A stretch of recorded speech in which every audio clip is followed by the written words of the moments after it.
Oke, kita mulai ya.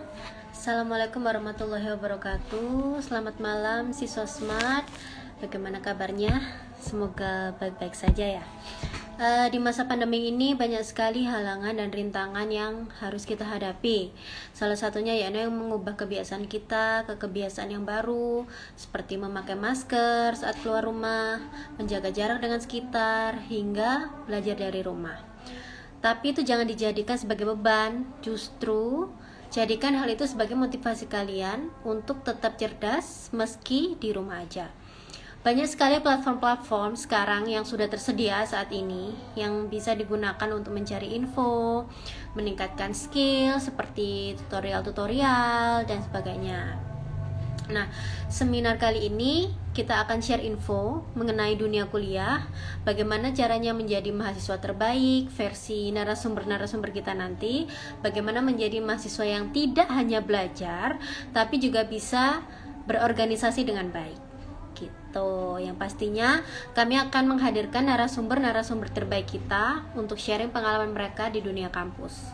Untuk teman-teman nanti bisa menyiapkan pertanyaan karena nanti di tengah-tengah talk show kita ada Q&A yang akan dijawab langsung oleh narasumber kita. Nanti bisa langsung diketik aja ya di kolom komen itu. Oke, untuk yang pertama kita kedatangan dengan narasumber cantik kita, Ketua Tari Saman Girigayo di kampus UPN Jawa Timur, Mbak Nidia Pitaloka. Sebentar saya invite dulu. Mbak Nidia. Sebentar.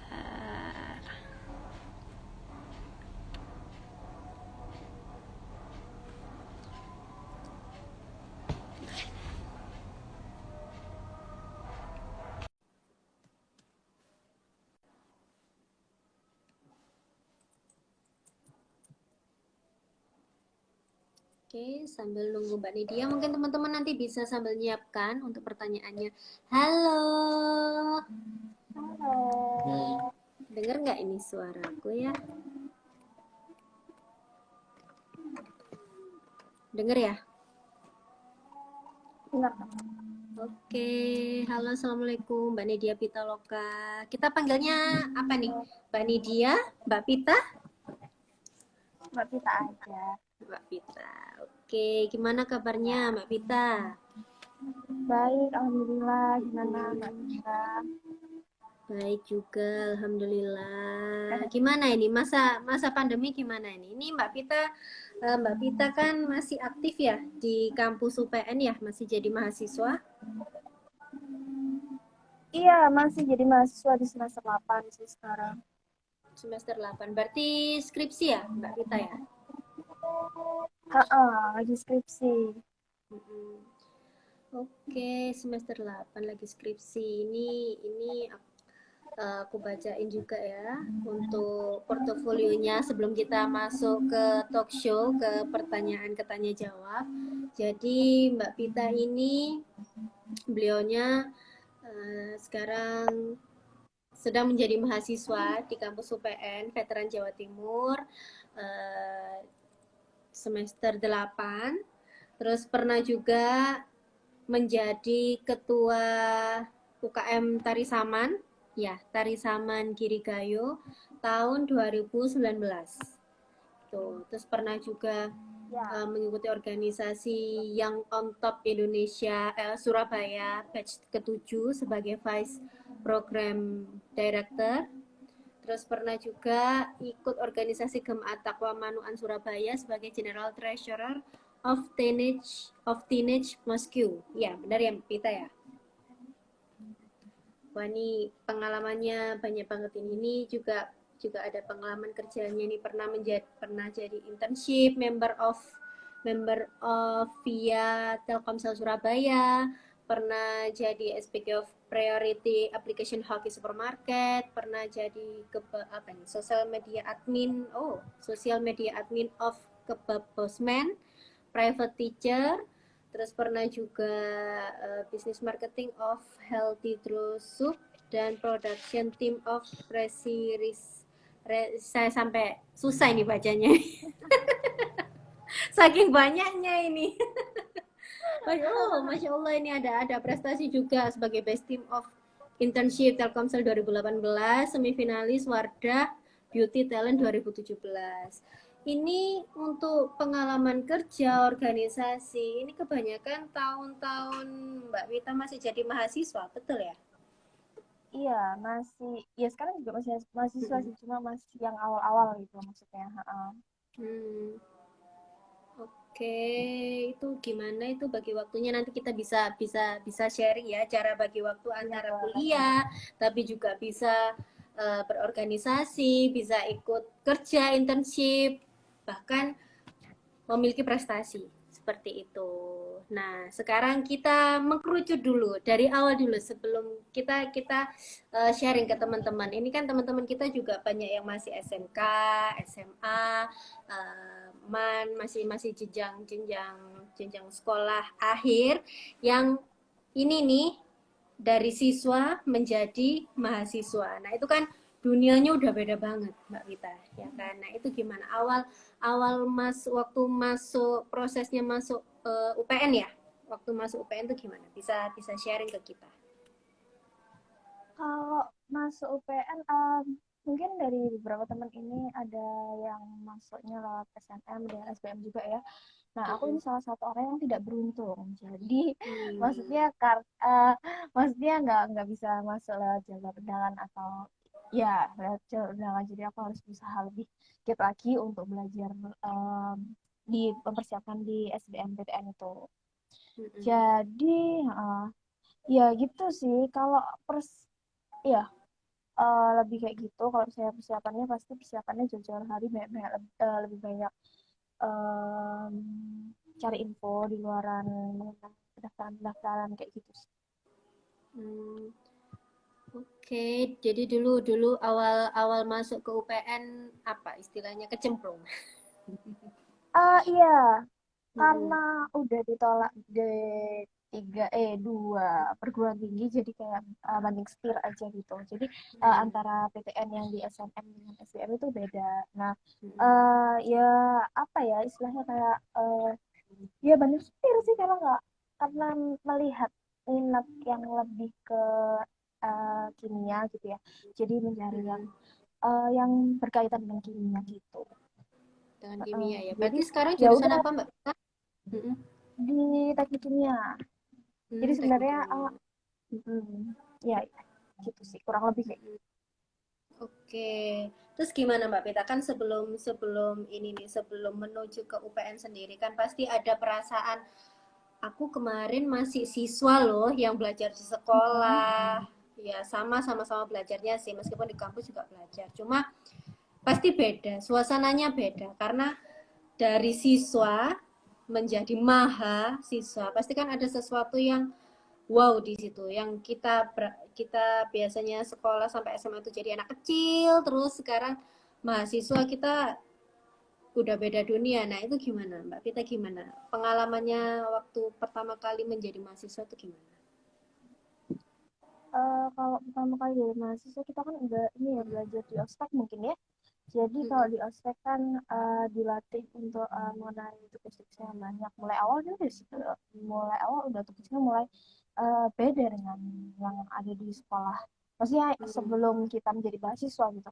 Nah, jadi Mm-mm. setelah jadi mahasiswa pasti dituntut untuk menjadi seseorang yang lebih mandiri, ngerti tanggung jawab gitu ya. Mm. Jadi lebih bisa ngerti apa mana yang harus didahulukan, mana yang kewajiban kita dulu, mana yang harus dikerjakan dulu gitu. Jadi Mm-mm. lebih meningkatkan apa ya? Kayak lebih disusun lebih baik lagi gitu mengenai apa yang perlu dikerjakan lebih dulu seperti itu. Jadi kalau misalnya di mahasiswa ini kan kita harus mandiri dan kita yang ngejar dosen kan, bukan kalau Mm-mm. misalnya sekolah kita kan kalau misalnya masih diarahin sama gurunya kalau misalnya apa-apa membutuhkan misalnya nilainya masih kurang itu gurunya yang manggil kita. Nah kalau ini Mm-mm. pasti kita yang butuh makanya kita yang harus mengejar. Nah itu yang harus apa ya harus ngerti. jangan jangan sampai ketinggalan, harus mandiri, harus bertanggung jawab sih kayak gitu. Berarti tanggung jawabnya waktu kita masuk di dunia kampus, dunia perkuliahan, tanggung jawabnya ke diri kita lebih besar Uh, gitu ya daripada kita sekolah. uh, Oke, baik. Oke, terus setelah setelah masuk nih, masuk kan semester satu, pasti kan itu ada adaptasi dengan teman, adaptasi dengan lingkungan, adaptasi dengan lain-lain. Nah, ketika semester satu itu gimana pengalamannya Mbak Pita? Kan pasti ceritanya orang beda-beda nih. Pasti banyak cerita di semester satu yang apa ya, berubah, ada sesuatu yang berubah di situ dalam dirinya Mbak Pita dari yang siswa nih menjadi mahasiswa. Itu gimana bisa diceritakan pengalamannya waktu awal-awal itu?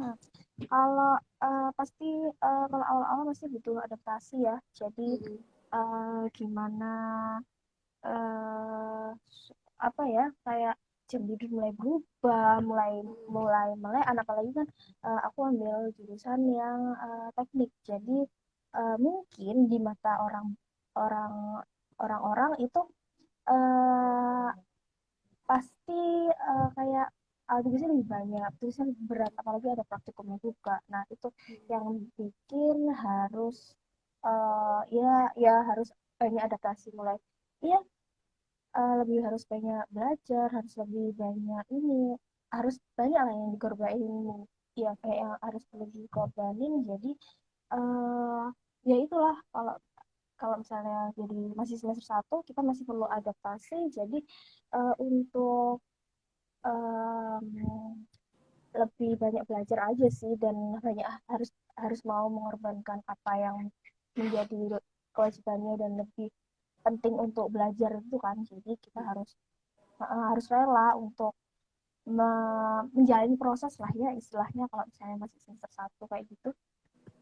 Mm, Oke. Kalau misalnya semester satu aku lebih ke ini sih, kalau misalnya meningkatkan rasa penasaran aja gitu. Misalnya Hmm. apa apa ya, eh, kan pengen pengen merasakan gimana bener-benernya jadi mahasiswa gitu kan, yang sibuk lah, ada istilah yang kura-kura atau kupu-kupu gitu kan, ada yang langsung kuliah kuliah langsung pulang atau kuliah rapat gitu kan. Nah itu tuh yang bikin aku penasaran, gimana bisa membagi waktunya antara akademik dan non akademik, gimana aku mau ikut ini itu tapi aku juga nggak meninggalkan apa ya kewajibanku gitu.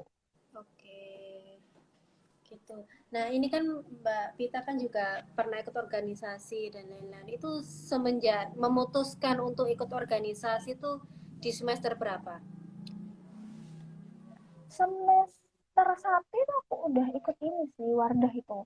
Hmm, Jadi ya, jadi ya itu dia, karena ingin ya penasaran aja sih, karena untungnya waktu itu kan belum ada corona ya, jadi bisa iya. lebih aktif aja gitu.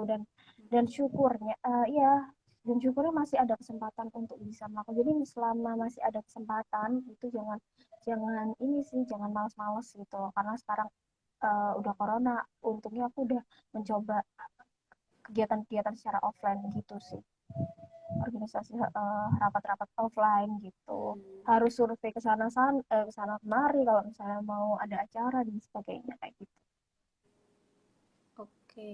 Nah, itu gimana itu Mbak Pita? Cara bagi waktunya gimana itu? Kan semester satu kita harus Oke. adaptasi dengan lingkungan. Hmm, Kalau misalnya cara bagi waktu itu, eh waktu itu aku juga dapat ilmunya dari ini sih, dari ospek waktu itu, karena ada materi mengenai manajemen waktu. Jadi uh, pengembangannya sekarang kalau misalnya aku tuh ada y axis sama y axis. Jadi kayak misalnya kita tuh bikin apa dia diagram. Jadi kalau kita itu ada kegiatan yang emang penting mendesak, ada yang penting nggak mendesak gitu, ada yang nggak penting dan nggak mendesak. Nah itu tuh kita bagi aja, kalau misalnya emang itu penting mendesak ya udah lakuin lakuin sekarang juga. Kalau saya nggak penting, uh, maksudnya nggak penting tapi nggak mendesak, kalian bisa men-schedule, memplanner. Dan aku biasanya ada planner book gitu. Jadi mulai ada, biasanya kan ada nih buku yang ada tanggalannya, terus ada Ya. notes-notes, terus ada target setiap bulannya. Nah, itu yang biasanya aku pakai buat nulis kegiatan aku biar nggak lupa sih, gitu, lebih biar nggak lupa. Nah, terus kalau misalnya emang ada kegiatan yang nggak penting dan nggak mendesak, lebih baik ditinggalkan aja kayak gitu. Berarti secara nggak langsung Mbak Pita mulai dari semester 1 itu sudah mulai belajar manage manage waktu Ya, banget ya. Jadi jam ya, sekian sampai jam sekian aku ada di mana, jam sekian sampai jam sekian aku iya. ngelakuin apa, seperti itu ya. Wah, keren Ya, keren. tapi kadang kadang Hmm. juga lupa sih, ada aja lah yang lupa mungkin. Hmm. Oke, nah kenapa sih Mbak Pita, kan karena sebenarnya banyak kan, banyak mahasiswa, meskipun saya juga pernah pernah menjadi mahasiswa, dan teman-teman tuh juga banyak berbagai macam karakter. Ada yang cuma ya istilah kupu-kupu, kuliah pulang, ada istilahnya kura-kura, kuliah rapat kuliah rapat, dan nggak tahu yang rapat ini itu apa. Nah itu kan kadang ada memang siswa yang dia mahasiswa ya, mahasiswa yang dia ini cuma belajar aja, habis belajar udah pulang gitu.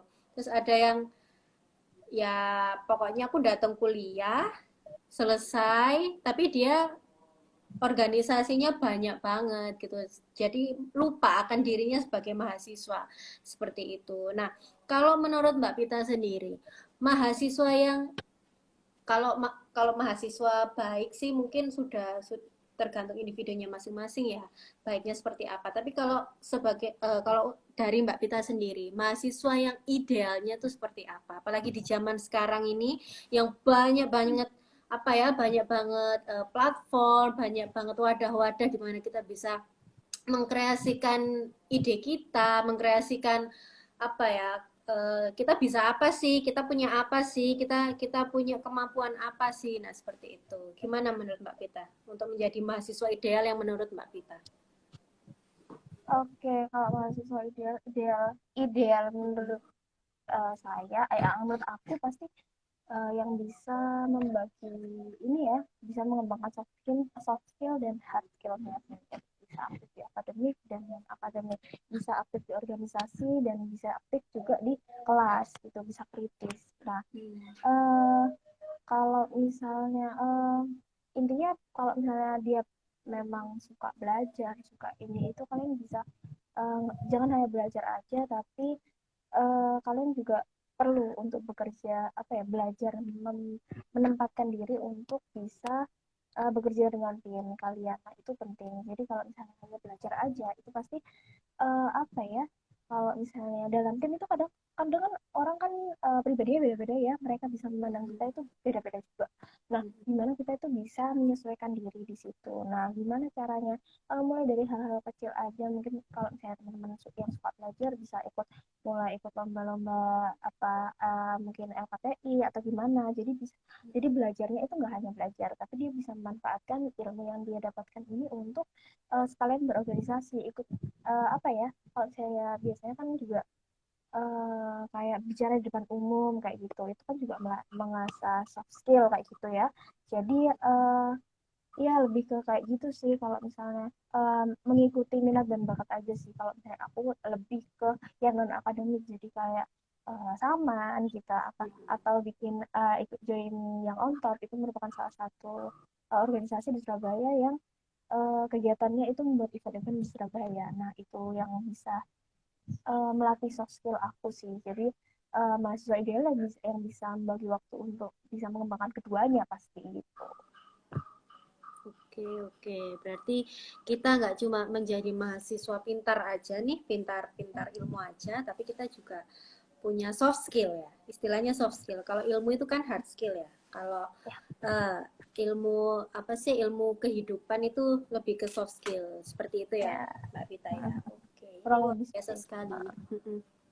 Luar biasa banget ini Mbak Pita dengan segudang organisasi, segudang kegiatan, tapi masih nggak lupa bahwa dirinya itu ini loh, aku nggak cuma mahasiswa yang belajar, buka buku, dengarkan dosen, pulang selesai, enggak. Tapi apa yang dia pelajari di kampus, ilmu apa yang dia dapatkan di kampus, di meja perkuliahan, itu nggak berhenti di meja perkuliahan aja, tapi di luar itu juga lebih lebih ada manfaatnya, manfaatnya malah lebih besar. Seperti itu ya Mbak Vita ya. Betul, betul. Oke, sekarang waktunya untuk Q&A. Untuk pertanyaan silahkan untuk teman-teman yang mau tanya. Kita buka pertanyaan bebas ya. Yang penting seputar mahasiswa, seputar perkuliahan. Jadi untuk teman-teman yang masih apa, masih SMP, SMA terserah, bisa bisa tanya semuanya. Karena ini ilmunya pasti berguna banget buat teman-teman. Gitu.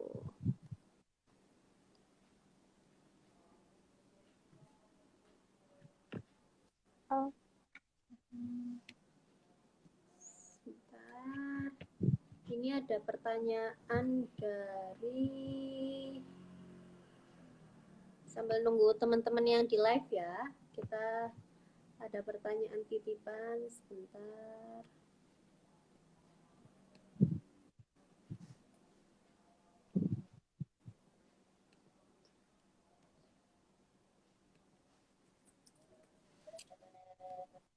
Yuk silahkan teman-teman yang lain bisa tanya, ditulis saja di kolom komen.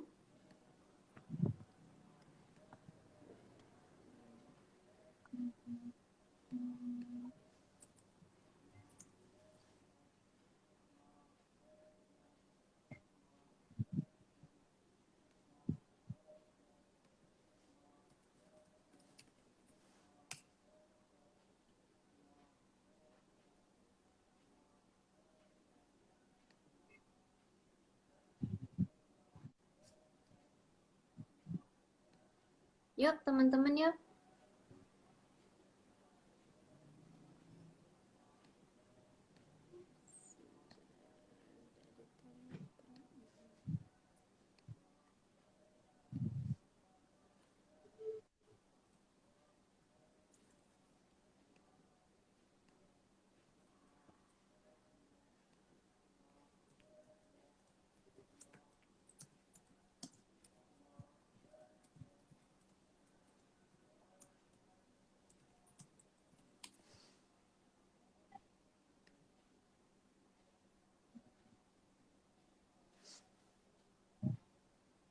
Nah, ini ada pertanyaan dari Mbak Kusnul Yanwari.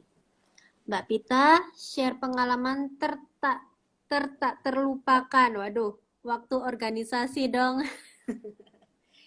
Oke, bisa dijawab Mbak Pita. pengalaman tak terlupakan banyak sih sebenarnya. Apa? Contohnya satu aja. Wah, ini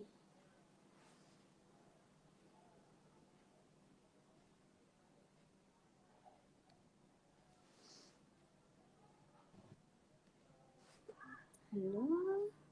Iya, udah masuk lagi.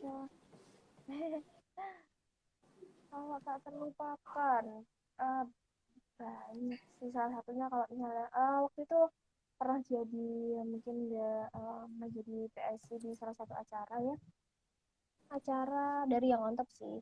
Jadi acaranya eh, bikin acara Natal, padahal waktu itu padahal aku PSC-nya sendiri tuh bukan ini ya, bukan dari eh, aku seorang muslim kan bikin acara Natal gitu, pasti pro kontranya besar gitu. Nah itu sih yang mungkin yang apa ya, udahlah niatnya baik gitu, jadi itu yang mungkin itu sih yang berkesan gitu aja. Toleransi ya, lebih lebih ke Iya, toleransi antar. lebih lebih lebih kayak gitu. Wah, mulia sekali nih ternyata hatinya Mbak Pita ini. Masya Allah. Oke, itu ya Mbak Kusnul. Yang lainnya bisa bisa tulis di kolom komen.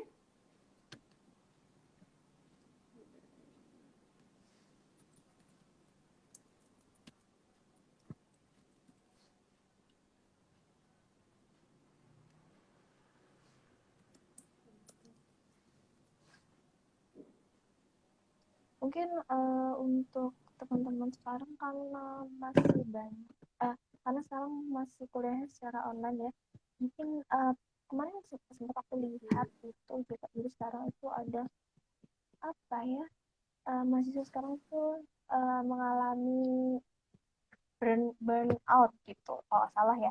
Jadi dia itu karena terlalu sering online, Hmm. karena terlalu sering di rumah, jadi mereka itu tidak bisa membedakan apa yang di apa yang harus dilakukan, karena dia itu tidak bisa membagi waktu dengan baik karena kegiatannya semua di rumah ya. Jadi ketika Hmm. harus ada kerjaan tapi rasanya tuh pengen capek aja ketika lihat kasur itu, mungkin kayak gitu ya. Jadi rasanya tuh capek gitu, padahal kegiatannya itu juga ya lumayan, ya bisa dikatakan sibuk sih, karena sekarang kan kalau online kan tugas-tugasnya semakin banyak tuh. Terus mereka juga kadang-kadang itu jadi selalu bermain set negatif kayak gitu, dan produktivitasnya juga menurun karena apa-apa sudah online gitu.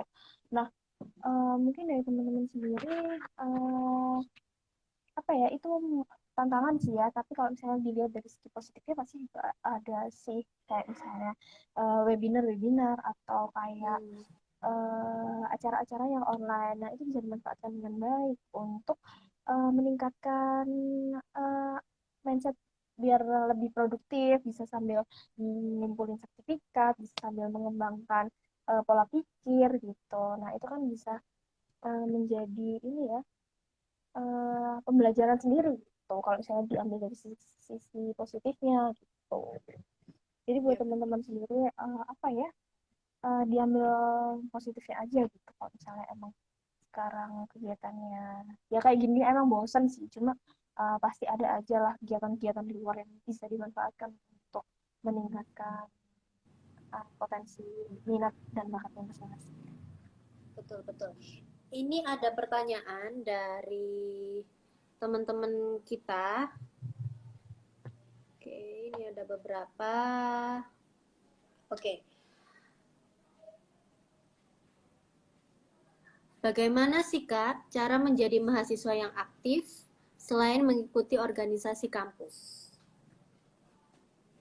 Nah, Mbak Aktif Pita ini kan selain Mbak Pita kan ngikutin, juga ikut oh, internship. Jadi selain sebenarnya organisasi, mungkin ada kegiatan lain.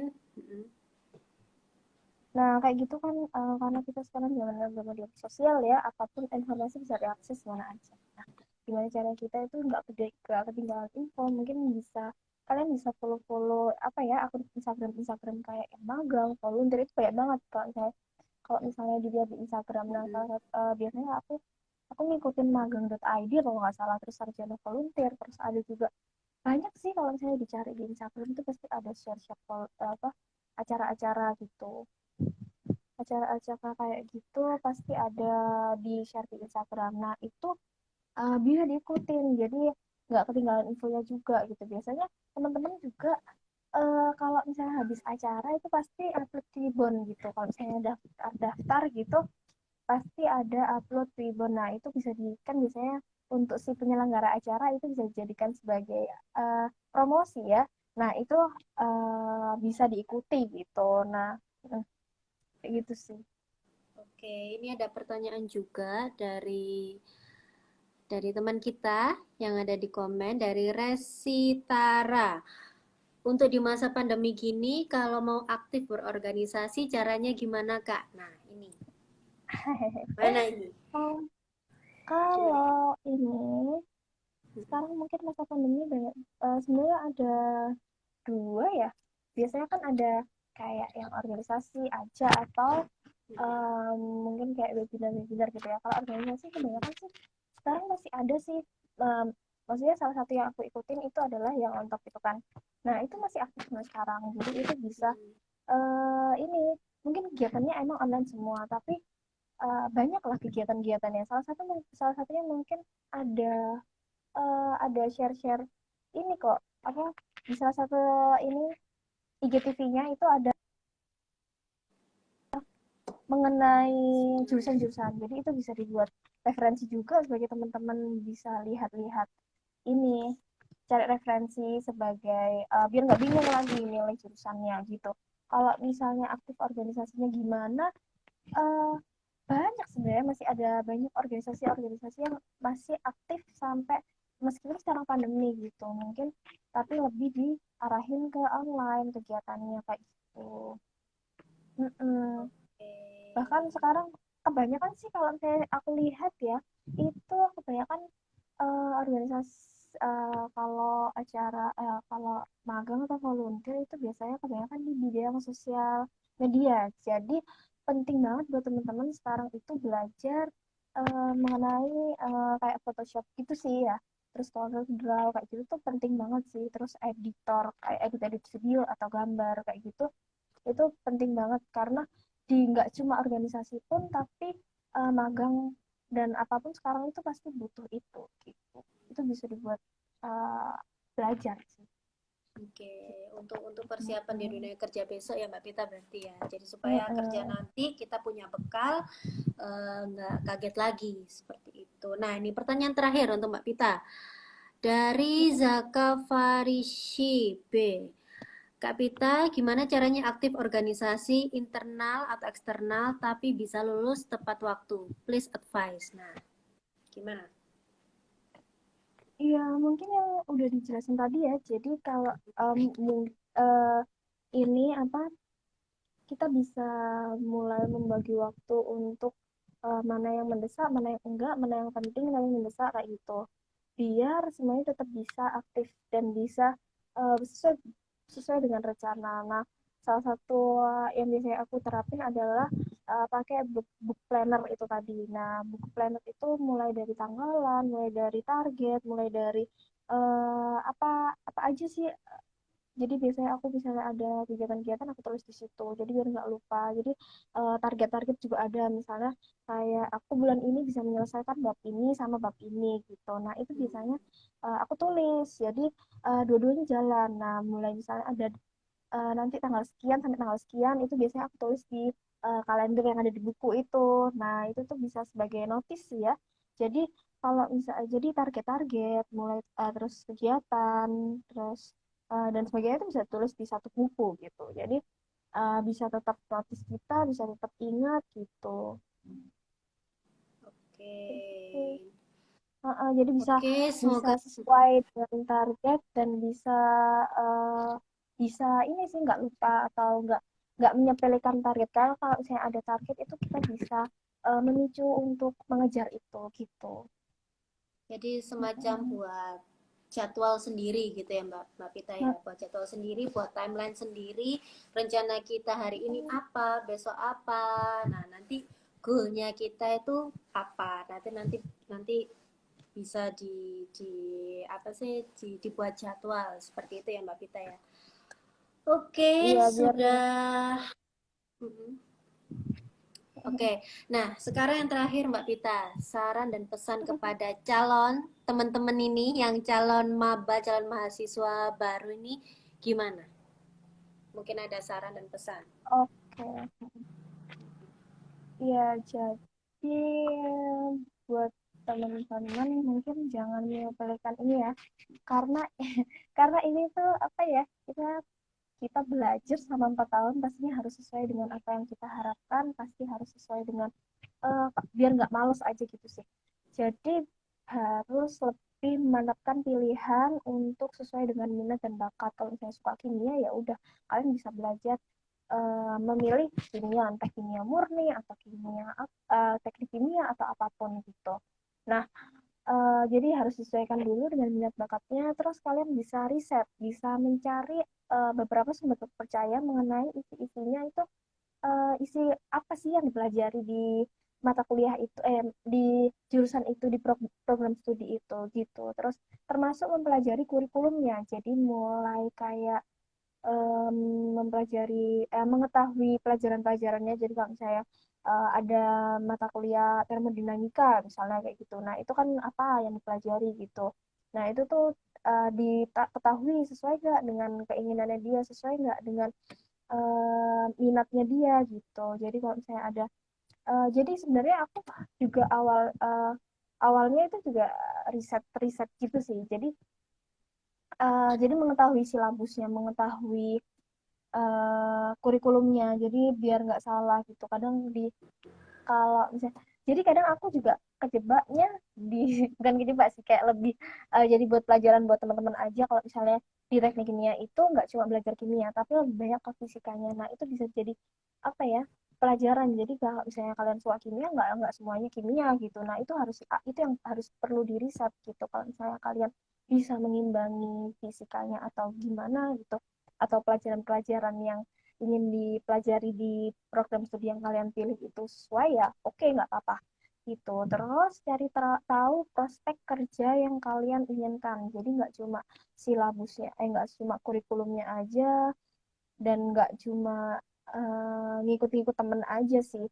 Jadi kalian juga tahu prospek kerja kalian itu pengen jadi apa nanti gitu. Jadi kalian ya sesuaikan dengan apa yang kalian pelajari gitu. Kadang sekarang kan kalau misalnya kerja juga nggak sering ya kalau misalnya nggak linear dengan apa yang telah dipelajari. Nah itu perlu jadi evaluasi sih. Bisa dibuat pelajaran buat kita, buat nggak asal memilih jurusan, tapi kita juga bisa menyesuaikan prospek kerjanya yang kita inginkan itu.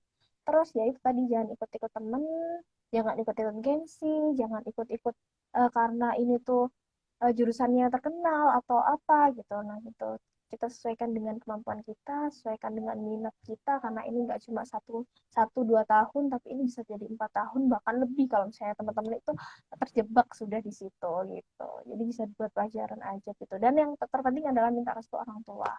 Jangan sampai apa yang kalian impikan itu tidak sesuai dengan orang tua kalian gitu, karena gimana gimana kalian pasti butuh restu orang tua kalian untuk bisa mendapatkan hal tersebut gitu. Oke. Ya sih gitu, kurang lebih kayak gitu. Terima kasih banyak Mbak Pita. Wah, ini sharingnya sangat-sangat bermanfaat buat kita. Masya Allah, terima Thank kasih you. banyak sudah menyempatkan waktunya malam ini. Pasti harus mengorbankan kegiatan-kegiatan tadi.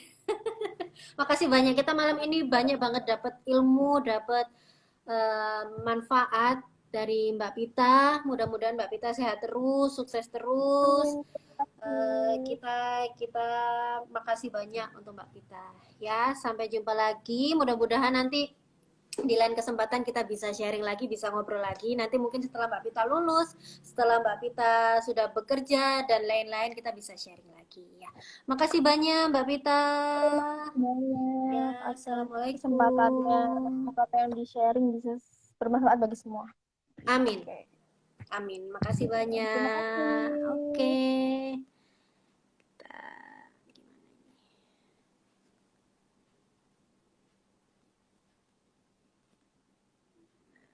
Oke, itu tadi adalah narasumber pertama kita, Mbak Nidia Pitaloka.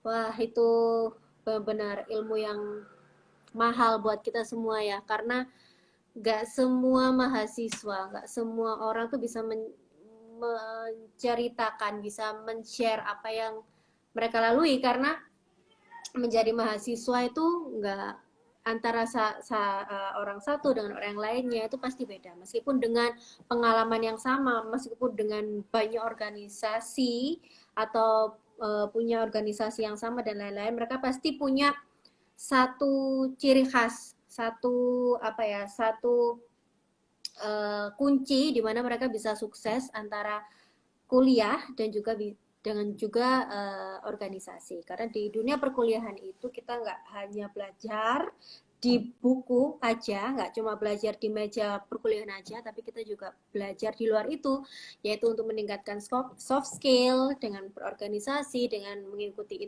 internship, dengan mengikuti magang dan lain-lain seperti itu. Nah, oke, kita langsung ke narasumber kedua kita yang kita tunggu-tunggu. Ini salah satu duta anti narkoba Sidoarjo, dan juga uh, Masya Allah, ini namanya Mbak Meda. Beliaunya juga wakil 1 Yuk Sidoarjo tahun 2019. Kita undang dulu, kita invite dulu Mbak Meda. Sebentar. Nah, ini.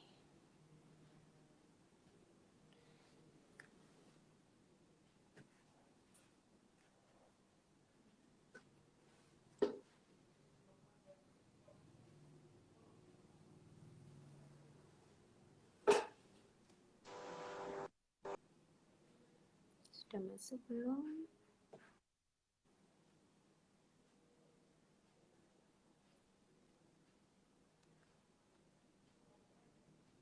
Halo. Sudah masuk belum ya? Oh, masih waiting. Ya, buat teman-teman bisa mempersiapkan pertanyaan, nanti akan kita bacakan dan nanti di tengah-tengah talk show akan dijawab. Nah, selamat malam. Assalamualaikum, Mbak Meda. Ini kenapa ngeblur ya? Apa sinyal kali ya? Mungkin sih. Halo, Mbak Meda. Duh, cantik banget. Halo, halo. Halo semuanya. Halo, gimana kabarnya Mbak Meda?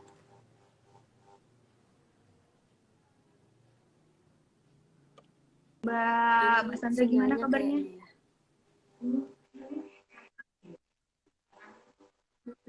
Alhamdulillah juga, Masya Allah.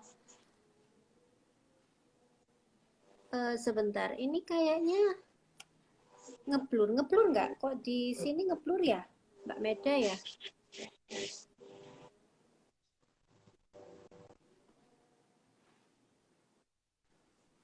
Halo,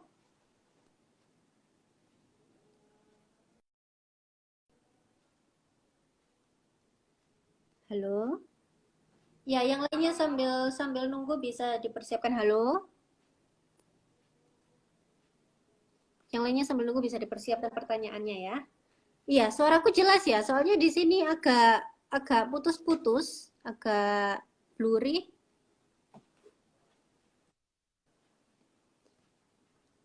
Ini wajah cantiknya jadi nggak kelihatan ini. Jelas ya. Oke, kita oke. Selamat malam. Selamat malam Mbak Meda. Mbak Meda ini juga Selamat malam.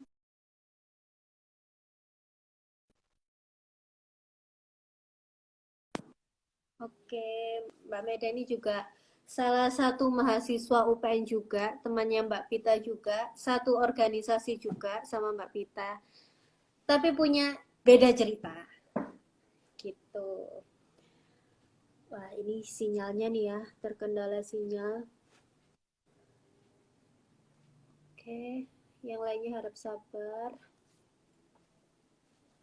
Atau keluar dulu nanti saya invite lagi gitu, Mbak Meda ya.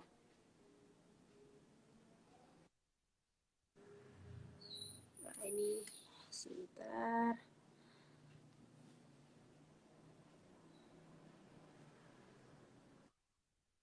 Mm-mm. Iya, jadi delay banget ini. Oke, kita coba lagi, Mbak Meda.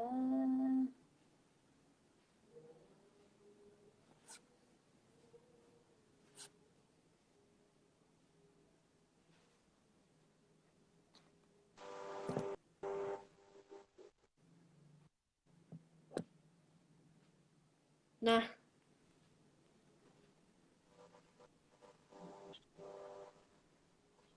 waduh ini buffering. Halo, Mbak Meda. Gimana? Nah, ini sudah. Oke. Oke, Udah aman ya Mbak Mbak Meda. ya? Kenapa? Udah aman ya? Aman. Udah aman. Oke. Oke, jelas ya? Suaraku jelas ya? Mm-mm. Oke. Mbak Meda ini kan salah satu mahasiswa UPN. Sebenarnya temannya Mbak Pita juga, satu organisasi juga sama Mbak Iya. Pita.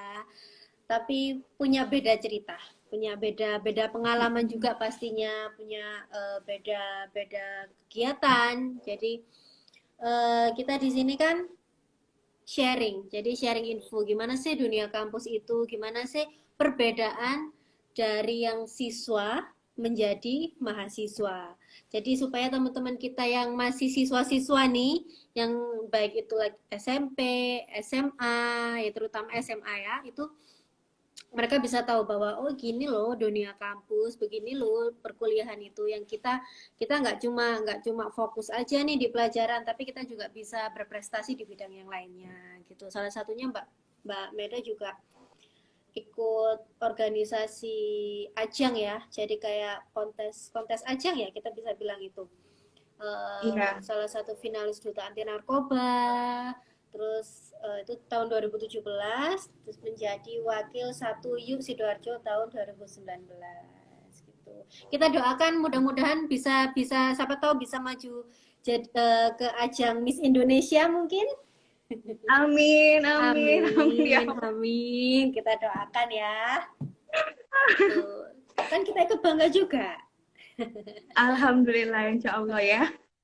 Amin. Nah, oke, Mbak Meda, kita mau ngulik-ngulik nih. Kita mau ngulik-ngulik awal masuk Mbak Meda ke kampus UPN tuh gimana sih? Awal mula menjadi mahasiswa yang awalnya dari siswa. Waduh, aku ini nggak tahu nih masuk ke kampus ini mau ngapain ya di dunia kampus ini gimana? Nah, itu gimana? Bisa diceritakan pengalamannya waktu itu? Ya, jadi sebenarnya gini sih. Kalau aku tuh bukan termasuk orang yang beruntung juga, karena setelah aku lulus, itu masih ada, kalau aku hitung-hitung ada 5 penolakan. Oke. Jadi setelah setahun lulus, itu nggak langsung masuk kuliah. Jadi masuk kuliahnya di tahun berikutnya. Hmm. Dan sebenarnya juga nggak ngincer UPN juga sih, Mbak. Jadi itu kayak ya udah diterima di UPN di tahun kedua, alhamdulillah akhirnya kuliah. Jadi setelah lulus dulu itu SNMPTN kan dulu udah ada kuotanya ya kalau nggak salah itu 50%, nggak dapet. Akhirnya ikutlah SBM. SBM juga nggak dapet karena waktu itu aku nih dari IPA, Mm-mm. tapi kayak kekeh gaspol pengen di jurusan yang soshum.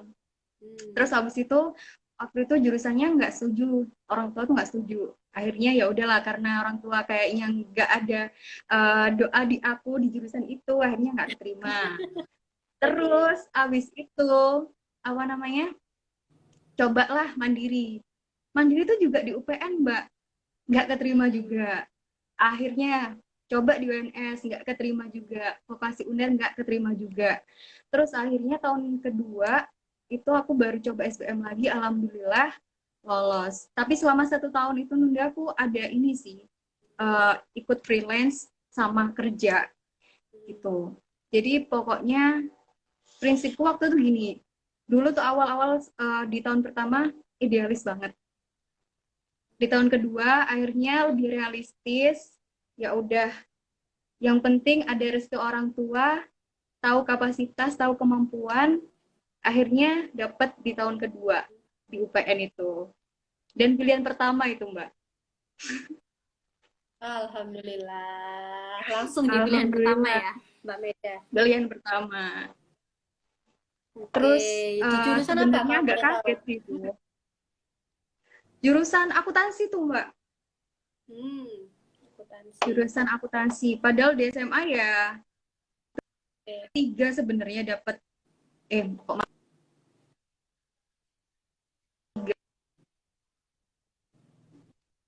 apa ya bahasanya cul-culan ngadeg dewe gitu loh, Mbak. Nggak ngerti akuntansi sama, tapi alhamdulillah keterima rezekinya di situ. Oke. Terus setelah setelah setelah melalui perjalanan panjang itu, setelah melalui Mm-mm. selama 1 tahun, menunggu 1 tahun, gimana rasanya ketika ketika masuk pertama kali masuk kampus, pertama kali menjadi mahasiswa itu gimana, Mbak Meda?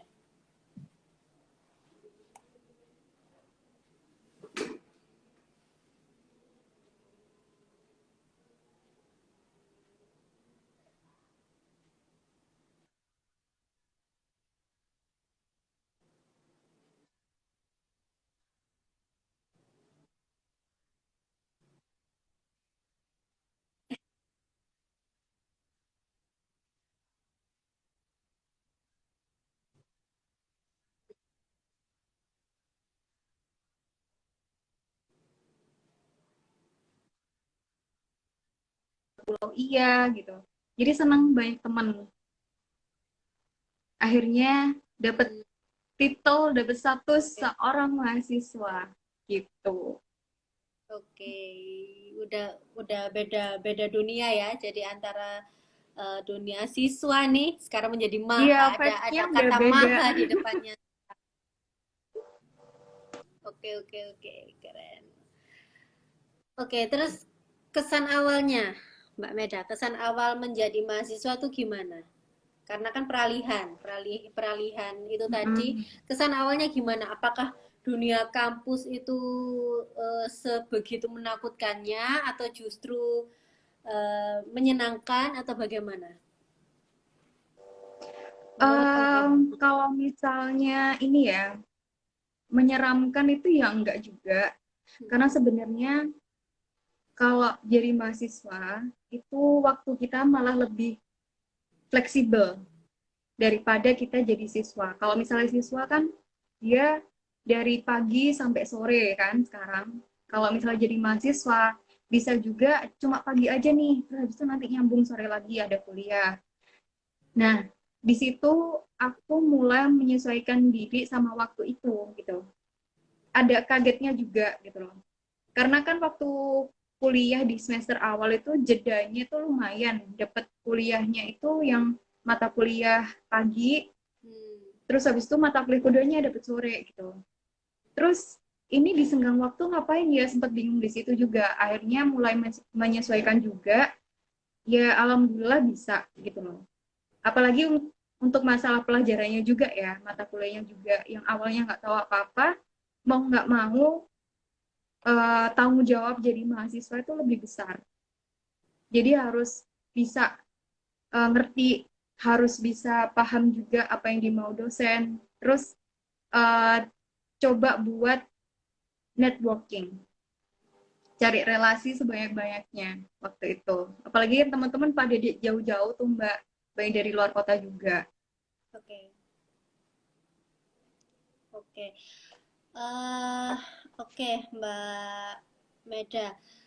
Seberapa pentingnya sih kita seorang mahasiswa? Dari tadi kan kita ngobrol tentang kuliah, tapi juga berorganisasi. Seberapa pentingnya sih kita itu selama perkuliahan, selama menjadi mahasiswa itu mengikuti suatu organisasi atau magang? Itu gimana menurut Mbak Meda?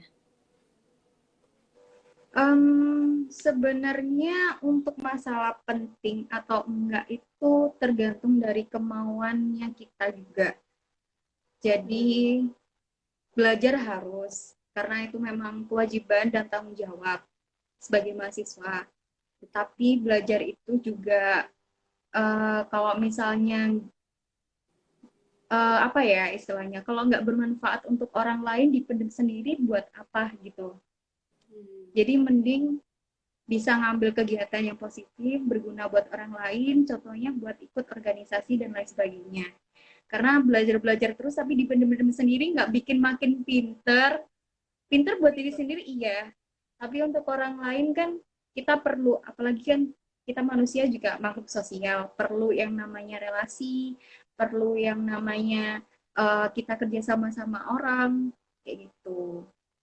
Jadi memang harus diimplementasikan.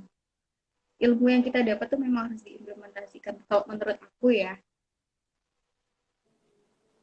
bisa lewat betul betul organisasi betul. kayak gitu. Oke. Eh, kalau boleh tahu, Mbak Meda awal-awal menjadi mahasiswa dan memutuskan untuk mengikuti organisasi itu kapan dan kenapa? Sebenarnya itu aku mulai organisasi dari SMP Mbak, terus SMA Hmm, juga.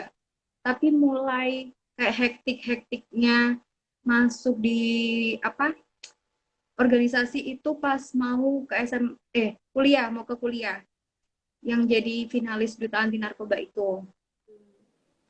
Awalnya tuh disuruh sama guru, nggak mau tuh, Hmm, nggak pengen karena takutlah inilah.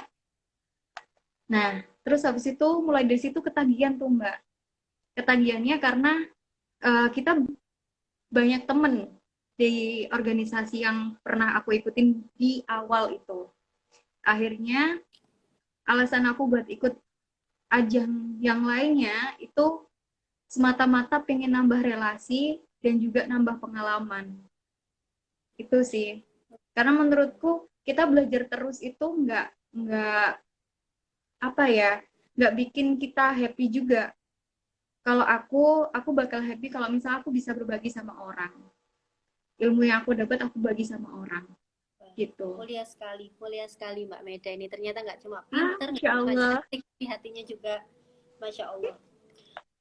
Oke, terus gimana Mbak Meda? Kan dengan segudang segudang kegiatan itu ditambah juga Mm-mm. saya juga merasakan sendiri waktu menjadi mahasiswa itu pelajarannya beda, beda banget sama sewaktu kita sewaktu kita masih SMA, SMP, waktu sekolah itu Mm-mm. beda banget karena pasti lebih banyak ke implementasi. Pasti pelajarannya lebih namanya Mm-mm. juga mahasiswa, pembelajarannya lebih rumit, lebih susah. Nah, bagaimana Mbak Meda bisa membagi waktu, memanage waktu sebanyak itu? Pasti kan ada salah satu apa ya kunci ini loh kunciku. Jadi aku bisa manage semua waktuku, semua kegiatanku itu eh, lebih baik. Jadi hasilnya semuanya bisa terikuti dengan baik, tertata baik. Gimana Mbak Muda? Nah, betul-betul. Manajemen waktu itu penting banget sih. Apalagi aku sebenarnya dulu tuh Mbak susah dan payah banget buat manajemen waktu. Tapi karena memang keadaan yang memaksa aku seperti itu, akhirnya terbiasa. Awalnya memang harus uh, kita paham nih maunya kita apa dan paham juga kemampuan sama kapasitasnya kita. Mau nggak tanggung jawab sama apa yang kita pilih. Terus habis itu kalau misalnya kita sudah merasa mampu, sudah merasa mau tanggung jawab sama apa yang kita pilih, kita susunlah waktu itu. Kalau misalnya aku nih nyusun jadwal Mbak, sama nge-labelin tanggalan di HP buat nge-remind. Jadi di notes iya, bikin jadwal iya, sama nge-labelin di kalender HP. Kalau bisa di kalender, di kamar pun sampai ada coret-coretannya semua itu. Jadi untuk hari ini mau ngapain aja, jam berapa, itu harus udah ada jadwalnya. Memang harus udah ada jadwalnya, Oke, baru aku mulai. Kayak gitu sih, Mbak. oke, berarti Pokoknya komitmen semacam sih. komitmen. Nah, itu betul banget, betul banget. Komitmen itu di semua semua lini ya. Nggak cuma kita waktu sekolah, waktu kuliah, itu komitmen itu nomor satu. Ketika kita sudah mau Mm-mm. masuk, udah mau nyemplung, sudah mau ngambil Mm-mm. keputusan itu, udah mau ikut organisasi itu sambil kuliah, berarti kita harus mempertanggungjawabkan. Kurang lebih seperti itu ya, Mbak Meda Mm-mm. ya. Iya, Wah, betul. Masya Allah sekali Mbak Meda. Oke, selanjutnya kita langsung ke pertanyaan aja ya. Untuk teman-teman pasti banyak yang Boleh. kepo-kepo ini. Ya, ini ada dari Mbak Clarissa. Clarissa. Kak, gimana caranya kalau kita mau ikut banyak organisasi, tapi kita juga ada kerjaan lainnya. Cara bagi waktu yang gampang gimana ya Kak? Soalnya bagi waktuku itu kadang nggak pernah pas. Ini Oke. menyambung yang pertanyaan yang barusan. Ya mungkin mau ditambahkan Mm-mm. lagi Mbak Meda. Iya. Untuk jawab pertanyaan itu ya, Mm-mm. jadi mau itu belum berarti butuh. Hmm. Jadi eh, yang kayak aku tadi bilang sih, sudah mampukah, sudah berniat untuk berkomitenkah, bertanggung jawabkah atas keputusan yang mau diambil. Kalau misalnya memang masih belum mampu, masih belum uh, mau bertanggung jawab juga sama keputusan yang mau diambil, mending ditunda dulu sampai benar-benar siap. Karena waktu itu mahal banget. Beneran, waktu itu mahal banget. Apalagi banyak yang harus dikerjain. Selagi jadi mahasiswa ya apalagi. Jadi harus benar-benar siap dulu kitanya. yakin nggak mau ngambil banyak kegiatan kayak gitu. Kalau misalnya kita nggak mampu ya ditunda dulu aja, lebih baik kayak gitu. Nah, kalau misalnya untuk manajemen waktunya, kalau misalnya aku, yang kayak aku bilang tadi juga, harus disusun dulu.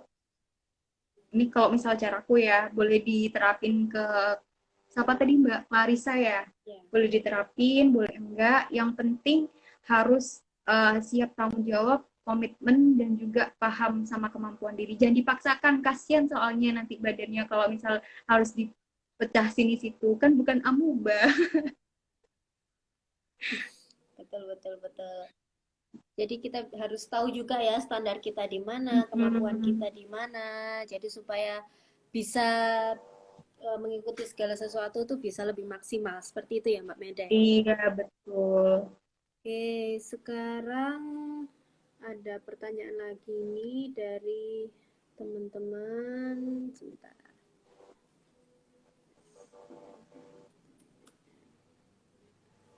Ini dari Itsalwa MD. Mau nanya nih Kak, apakah lulusan SMA IPA bisa memilih program studi IPS dan sebaliknya? Kalau untuk ini masing-masing biasanya setiap tahun berubah sih. Ini saya jawab aja, soalnya ini ini lebih lebih ke apa ya, ke rules rules dari dinas. Kalau untuk lulusan IPA pindah ke program studi IPS, kalau tahun kemarin masih bisa. Tapi kalau tahun ini bisa ngikuti ke Instagramnya Bimbel. Biasanya ada info-info terbaru di situ, atau ke Instagramnya info SBMPTN, atau ke websitenya dinas seperti itu. Jadi setiap tahun selalu berubah karena setiap tahun, apalagi sekarang pandemi, itu peraturannya selalu beda, rulesnya selalu berbeda seperti itu. Tapi jangan khawatir, entah itu IPA, entah itu IPS, selagi kalian bisa menjalankan semua itu dengan baik, menjalankan semua itu dengan hati, dan sekarang mendapatkan ilmu dari Mbak Meda, dari Mbak Vita, insya Allah nanti lulusnya bisa baik gitu, bisa menjalani dengan baik seperti itu. Oke, sebentar, ini ada pertanyaan lagi.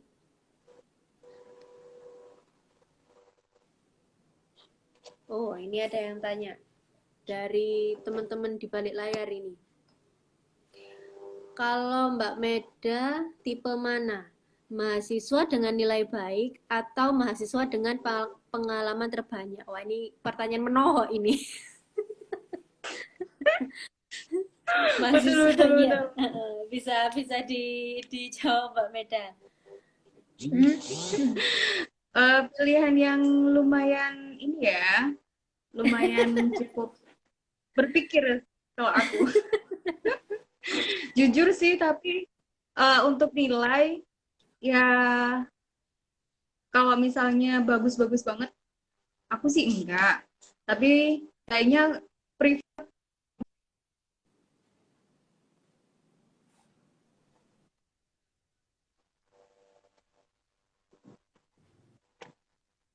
Halo?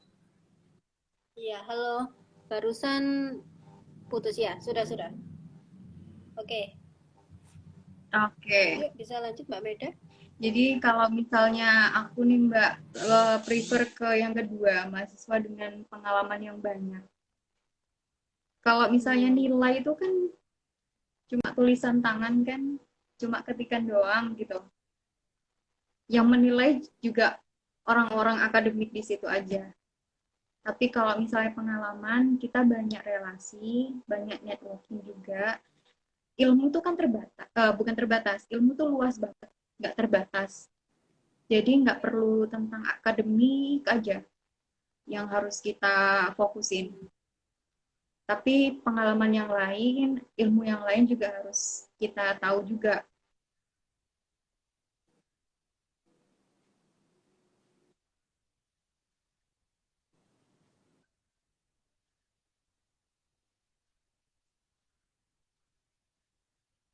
Ya.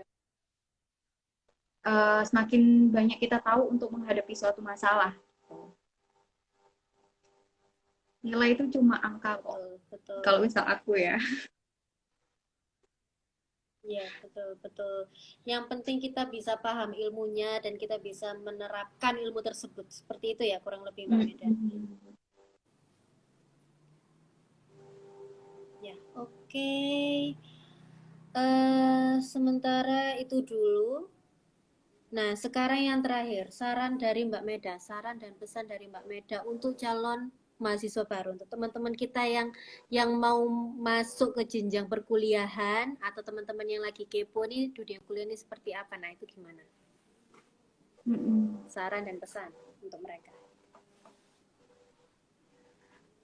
Aku ada quote sih Mbak, ada quote buat teman-teman semuanya juga. Oke. Nah, ini. Ada quotes buat teman-teman. Jadi kadang tuh yang kita takutkan bukan kegagalan, tapi bisa jadi keberanian untuk memulai. Jadi apapun itu, kalian udah punya tujuan, punya keinginan, berani dimulai aja dulu. Kadang orang nggak berani buat mulai, udah kepikiran gagalnya dan lain sebagainya. Tapi sebenarnya yang jadi ketakutan kalian itu keberanian itu. Jadi apapun nanti halangan di depan, pokoknya tetap kalau misalnya kalian udah ajik ya sama tujuan kalian, kalian pasti bisa. Apapun itu harus tetap berjuang, semangat. Apalagi kan ini teman-teman kalau misal yang mau UTBK ya, semangat ya. Jangan lupa berdoa dan belajar. Amin. Terima kasih banyak Mbak Meda. Wah, ini hari ini ilmunya banyak banget yang kita dapat, ilmunya mahal-mahal banget ini. Masya Allah, apalagi dengan segudang prestasinya Mbak Meda, dengan segudang kegiatannya Mbak Meda, ini banyak banget pembelajaran dari Mbak Meda yang bermanfaat untuk kita semua. Jangan lupa teman-teman yang mau masuk ke dunia perkuliahan, yang mau masuk ke jenjang selanjutnya, untuk menambahkan tulisan maha di depan tulisan siswanya. Jangan takut, jangan ragu untuk melangkah. Yang penting berani aja dulu. Seperti itu ya Mbak Meda ya. Berani aja dulu melangkah. Apapun itu konsekuensinya seperti apa, jalanin dulu. Gitu. Mulai melangkah dulu. Karena apalagi kita sekarang kan hidup di dunia yang banyak banget platform, banyak banget wadah yang bisa ini loh, kita punya kemampuan seperti ini, kita punya kemampuan seperti ini. Nah, kita sekarang lagi ada di wadah tersebut yang mudah sekali, yang mudah untuk mengembangkan apa sih potensi kita. Nah, seperti itu. Terima kasih banyak Mbak Meda untuk waktunya. Semoga sehat-sehat terus, semoga selalu sukses. Kita tunggu kabarnya. Nanti mungkin setelah kuliah mungkin kita bisa lihat Mbak Meda maju ke ajang kontes Miss Indonesia mungkin ya.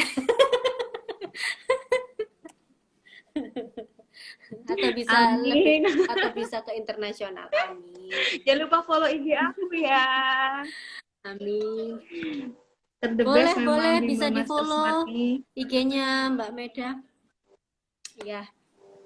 Ya bisa di follow IG-nya Mbak Meda. Nanti kapan-kapan kita ketemu lagi ya Mbak ya. Kita sharing-sharing lagi, kita belajar lagi sama Mbak Meda seperti itu. Ya, makasih banyak Mbak Meda untuk waktunya. Assalamualaikum warahmatullahi wabarakatuh. Terima kasih kembali. Wassalamualaikum. Waalaikumsalam warahmatullahi wabarakatuh.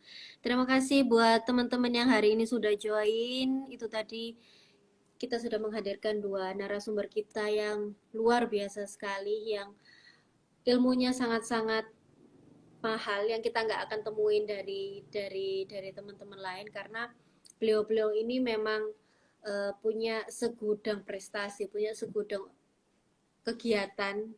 Jadi untuk teman-teman tetap semangat meskipun kita lagi pandemi, meskipun kita lagi apa ya, lagi musim seperti ini, jangan patah semangat untuk selalu belajar, untuk selalu punya cita-cita, dan semoga sukses untuk semuanya. Ya, terima kasih untuk semuanya yang sudah join. Insya Allah nanti kalau di lain kesempatan kita akan buat talk show seperti ini lagi ya. Terima kasih banyak. Wassalamualaikum warahmatullahi wabarakatuh. Saya Sandra, pamit undur diri. Bye.